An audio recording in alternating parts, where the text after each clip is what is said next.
My roommate cut my hair short without my consent. I ended up cutting her cheek quite deep, and she's threatening to call the police, but I tricked her and now she deserves to be in jail. I'm living off campus with a roommate that I was paired with through our college. We had a disagreement about her paying her portion of bills and rent on time and her boyfriend basically living here without our landlord's permission, which violates our lease. Well, everything seemed to be fine later on, so we're hanging out in my room and she asks me to braid her hair. Afterwards, she offers to braid mine. She goes to grab hair ties or something.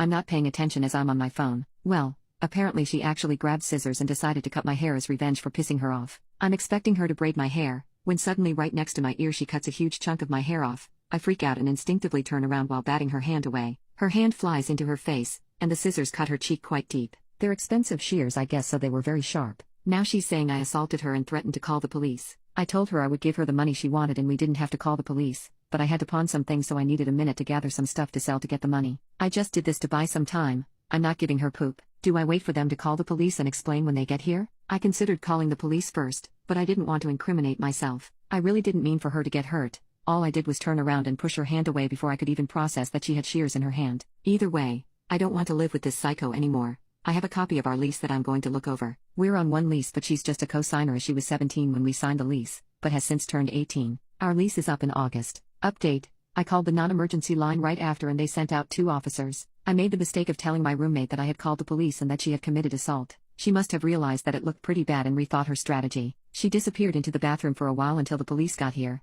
and when she came out her hair was cut, but like a real haircut instead of a hack job she gave me. The officers separated us and got our sides of the story. She told them that we had agreed to cut each other's hair and that she pulled a little prank and decided to cut my hair a bit shorter than originally planned. I got freaked out and that's how she got cut. She convinced them that she had apologized but I was looking for a way to get her out of the house and was lying. She showed them our texts where she just asked if I wanted to do her hair without specifying what we were doing, and all the earlier texts where we were fighting about money and I threatened to get the landlord involved. She even showed them the hair in the trash can. I guess my story sounded less believable with all the evidence against me and in the end they didn't seem to give a poop. They said this was a civil matter and as long as she didn't feel assaulted they were done. I didn't want to press my luck and get arrested so I kept my mouth shut. So I was treated like a criminal and now this insane girl is outside my room threatening to destroy all my poop. I recorded some of her rampage through the door and I'm collecting any messages that sound even remotely threatening that she and her boyfriend have sent me. I'm taking pictures of all of my stuff in case she destroys my property. The office for the apartment just closed so I can't go to my landlord till tomorrow and I don't have any way to contact him directly. Update: yesterday I went to collect evidence and make a script so I knew exactly what to say when I went to talk to the police again. I told the police about everything and brought my copy of the police report,